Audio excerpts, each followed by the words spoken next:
जय श्री राम। राम एक आदर्श हैं, भरत के राम से प्रसन्न।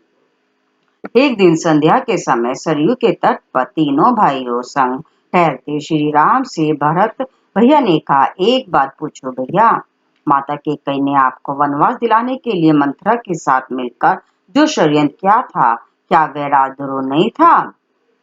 उनके षड्यंत्र के कारण एक और राज्य के भावी महाराज और महारानी को 14 वर्ष का वनवास झेलना पड़ा, तो दूसरी ओर पिता महाराज की दुखद मृत्यु हुई। ऐसे षड्यंत्र के लिए सामान्य नियमों के अनुसार तो मृत्यु दंड दिया जाता है। फिर आपने माता कैकेयी को दंड क्यों नहीं दिया? राम मुस्कुराए बोले, जानते हो भरत, किसी कुल में एक चरित्रवान और धर्मपरायण पुत्र जन्म ले तो उसका जीवन उसके असंख्य पीढ़ी के पितरों के अपराधों का प्रायश्चित कर देता है।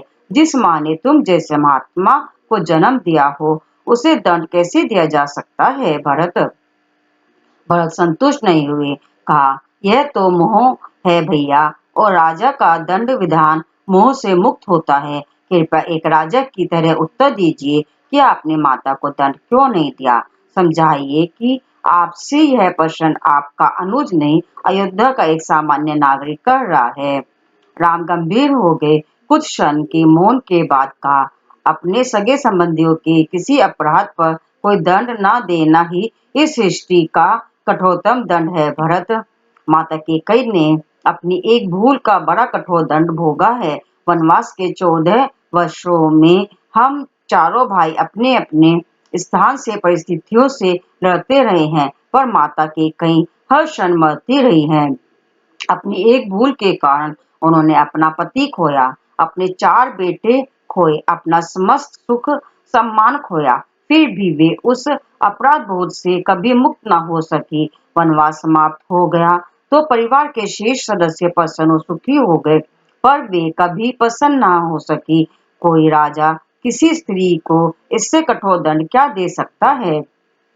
मैं तो सदैव यह सोचकर दुखी हो जाता हूँ कि मेरे कारण अनायास ही मेरी माँ को इतना कठोर दंड भोगना पड़ा। राम के नेत्रों में जल उतर आया था और भरत आदि भाई मौन हो गए थे। राम ने फिर कहा, और उनकी भूल को अपराध समझना ही क्यों भरत? यदि मेरा वनवास न हुआ होता तो संसार भरत और लक्ष्मण जैसे भाइयों के अतुल्य भ्रात प्रेम को कैसे देख पाता? मैंने तो केवल अपने माता पिता की आज्ञा का पालन मात्र किया था, पर तुम दोनों ने तो मेरे स्नेह में 14 वर्ष का वनवास भोगा। वनवास ना होता तो यह संसार सीखता कैसे कि भाइयों का संबंध होता कैसा है? भरत के वचन मौन हो गए थे। वे अनायास ही बड़े भाई से लिपट गए। राम कोई नारा नहीं है, राम एक आचरण है, एक चरित्र है, एक जीवन है, जीने की शैली है। ये थे भरत के राम से पूछे गए प्रश्न और राम का जवाब। बोलो जय श्री राम।